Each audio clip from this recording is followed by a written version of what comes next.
പറഞ്ഞ കാട്ടില് മഴ പെയ്യുന്നു. മൂത്തോര് പറയും മുതുനെല്ലിക്ക, പിന്നെ കഴിക്കും.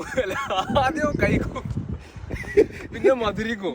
അപ്പൊ അവിടെ മഴ പെയ്യുന്നു. ഞാൻ ആദ്യം പറഞ്ഞു കാട്ടില് മഴ പെയ്യുന്നു, ആരും വിശ്വസിച്ചില്ല. അപ്പൊ ഞാൻ നെഗറ്റീവോളേ, ഞാൻ ഭയങ്കര നെഗറ്റീവായിരുന്നേ.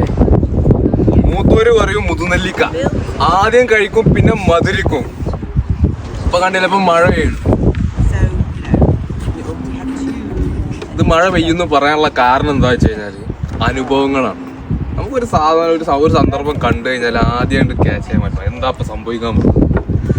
ഇവിടെ ഇപ്പോ ഭൂമി കുലുക്കാൻ വരികയാണെങ്കിൽ എനിക്കറിയാൻ പറ്റും, അടുത്ത സെക്കൻഡിൽ എനിക്കത് അറിയാൻ പറ്റും.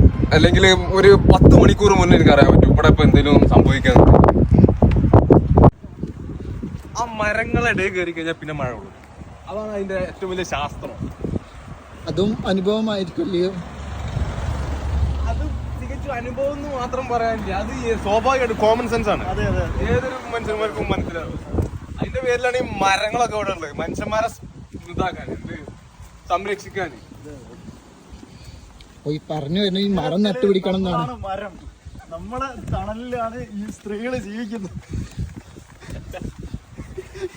അപ്പൊ ഈ പറഞ്ഞു വരുന്നത് മരങ്ങൾ നട്ടുപിടിപ്പിക്കണം എന്നാണ് അല്ലേ? മരങ്ങൾ നടണോ? അത് നമ്മൾ നടരുത്, നമ്മളെ പൂർവികന്മാരെ വേറെ ആരെങ്കിലും ഒക്കെ നടണോ? ആ നട്ടം മരത്തിന്റെ താഴെ കൂടെ നമ്മൾ നടക്കണം. അപ്പൊ ഈ വരും തലമുറക്ക് ഇനി നടണം.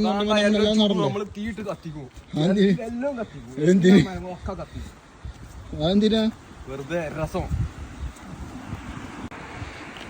ഇത്രയും ഈ കടപ്പുറം ഈ സ്ഥലങ്ങളൊക്കെ ആസ്വദിക്കാവുന്നതാണ്. ഇതിൽ നിന്ന് എനിക്ക് മനസ്സിലായ കാര്യം എന്താ വെച്ച് കഴിഞ്ഞാല് ഇതിലൊന്നും പ്രത്യേകിച്ച് ഒരു കാര്യമില്ല. ഈ ട്രക്കിങ്ങിന് പോണ ആൾക്കാർക്ക് എന്ത് പൊട്ടന്മാരറിയോ, ഇങ്ങനെ കയറ്റം കയറിയിട്ടും മല കയറി കുന്ന് കയറിയിട്ടൊക്കെ എന്ത് കാര്യത്തിന് പോവാണ്, വെറുതെ കാര്യമില്ലാതെ പട്ടിഷോ. ജീവിതത്തിൽ ഇതേപോലെ കയറ്റം കയറി വെറുതെ കാര്യമില്ലാതെ കയറ്റം കയറാൻ ഞാൻ പോകും. ഒരു കാര്യമില്ല. ആൾക്കാർ അറിയും പാട്ടാ അവിടെ പോവാ, നമുക്ക് കയറ്റം കയറി പോവാന്ന്. എന്ത് മയിലിന് പോവാണ്. ആൾക്കാർ പറയും ഹൈക്കിങ്ങിനൊക്കെ പോയി കഴിഞ്ഞാൽ ഭയങ്കര സമാധാനം, ഭയങ്കര പീസാന്ന് പറയും. നല്ല കുട്ടികൾ എന്റെ ഉള്ള പീസ് പോയി ഹൈക്കിങ്ങിന് പോയിട്ട്.